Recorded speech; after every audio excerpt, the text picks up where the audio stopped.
I'm set up here in a spot that I scouted out back in around Halloween, right when rut was kicking off. So I have a bunch of rubs in here, all through this, and they're still rubbing right now, and it's the first week of January. I'm out here doing late archery hunts, so they're still in here rubbing. These rubs in here are at least a couple days old. So, but back in it was Halloween, I had two really nice bucks on camera. They were coming in here. They had two scrapes they were hitting, and they were just rubbing everywhere through here. So I'm hoping that they didn't get taken out during gun season. I'm hoping one of them are still in here. That one's really nice. I think he's a 9-pointer. But so we're gonna sit tight. It's like 2:30. I just got everything set up in the tree.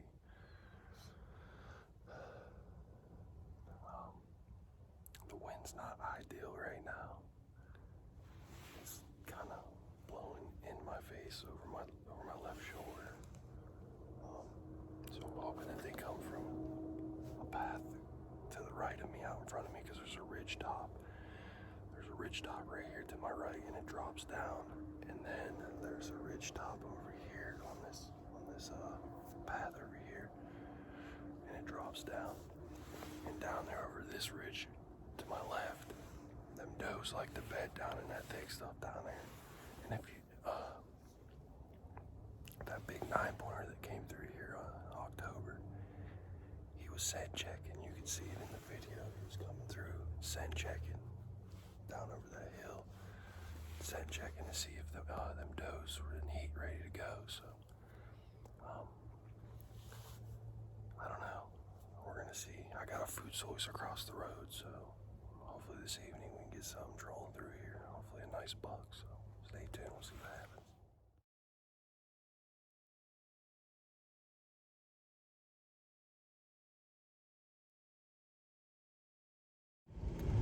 Good morning, everybody. We are back at it again. I'm heading up Justin's house right now. We're gonna get up in the double man this morning, and I'm gonna film him because the muzzle loader's still in. So I'm gonna take my bow because we're going to hunt in the double man this morning for a couple hours, and then we're gonna go scout around a little bit and see if we can find another spot to hunt for this evening. Alright, so we're set up in this double man box stand that Justin's dad made. It's keeping the wind off. This is pretty nice. But we're set up. We got a CRP in front of us. We got a CRP behind us. And Justin's dad shot his 8-point out of this stand. Well, that was that 8-point, wasn't it? During gun season, right? We're just trying to get it done, bag some does or a buck if he comes through. The antlers are starting to fall off, we've noticed. But we're just gonna sit patient, and it's real cold. It's like 20, 22 degrees. There's still some snow on the ground, but we're gonna sit tight, and hopefully something comes strolling through here.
leads up to a cornfield on the edge of the road.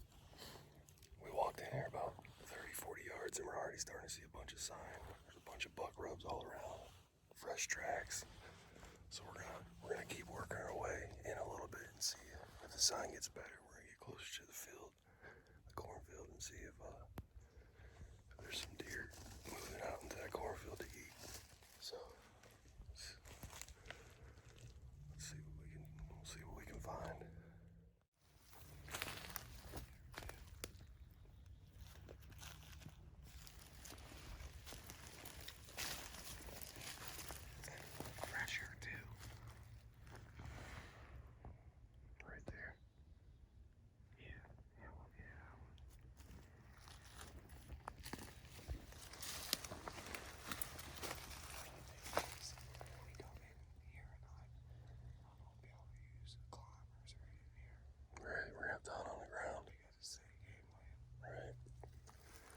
That's one thing we did find out on state game lands. You can't use climbers. Well, you can use climbers, but they gotta be, it doesn't have to be the ones with the cables. Yeah, they have to be the ones with the cables. You can't use like the older climbers. So that's one thing. That's the only downfall about hunting state game lands is you can't use climbers. So, but we're gonna work in here and see if we can find some more sign.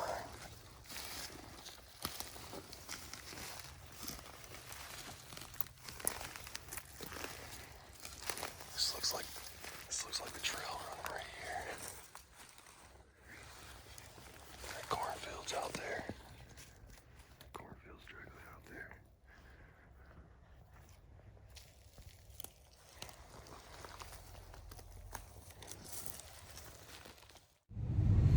Alrighty, so we just went in and scouted that place. It looks promising.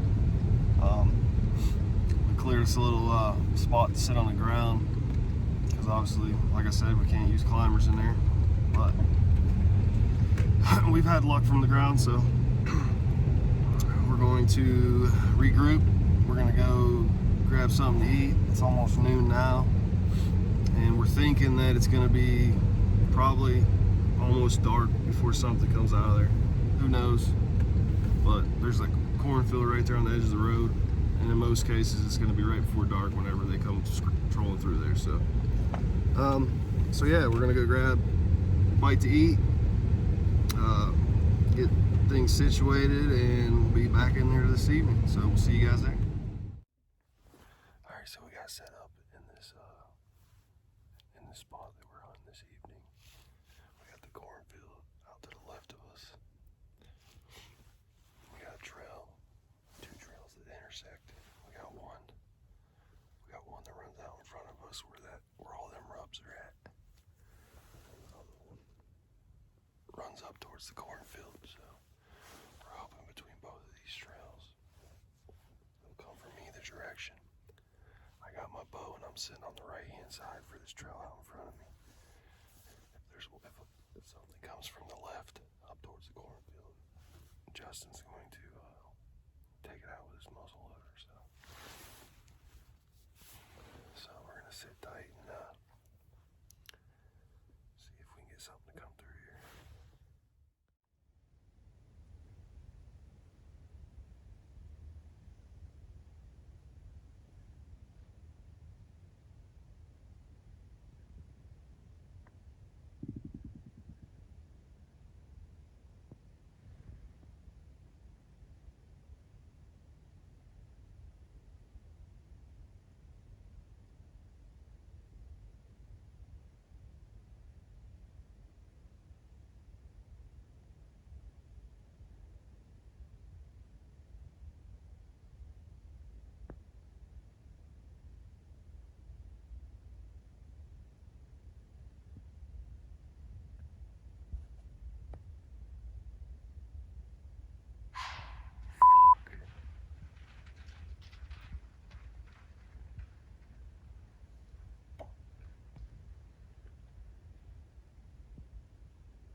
our wind is blowing right that direction.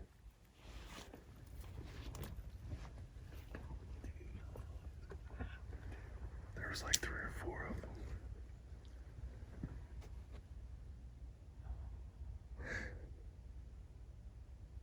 It sounded like one took off that way.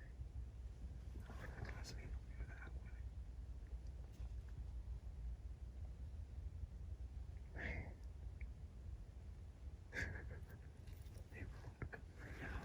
I know, that's what I was hoping for. They caught our wind.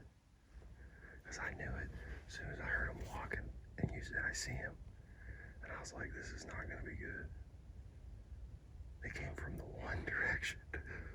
The one direction that we didn't want them to come from.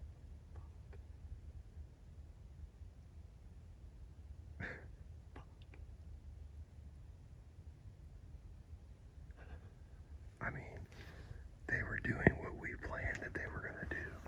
We had the concept right.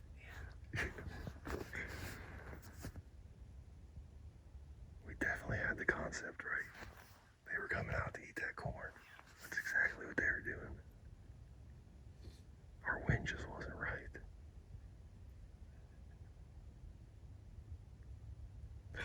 Man. We can't catch a break. But both times that we randomly sat up somewhere, we seen deer. I know. I thought I heard something. I was like, man, I'm telling you, I hear something. I saw the lead doe. I saw the lead doe come walking. And I think she's the one that stopped and blew.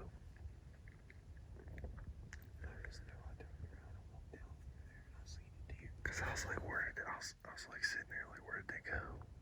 They were stopped staring over here. They definitely smelled us. I figured, since they were already over here, you know, because the wind's kind of blowing that way. Yeah, it's kind of blowing on an angle.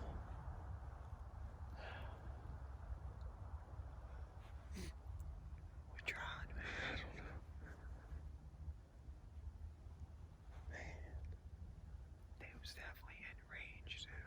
Oh, I know. Shooting for sure. If our wind was blowing right, they had just kept walking. See, the whole time we were sitting here, our wind kept changing. Like, sometimes it was blowing that way.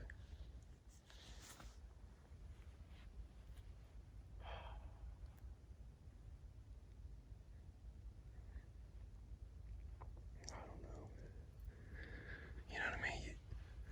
You come in here, you scout, you try to figure out where they're, you know what I mean? Exactly Like where they're coming from. we knew late season they were going to be on food. You know what I mean? I just didn't know where they were going to be coming from. Right. And they came in the worst spot ever. Did I not tell you when we sat down, I was like, our wind's blowing that way, we're going to get busted. I know it couldn't have been blowing towards the field. I know. And I don't think, me personally, I don't think the does was walking with the wind in their face because they don't normally do that, just the bucks. I think they were just traveling that route and the wind just happened to be blowing that way.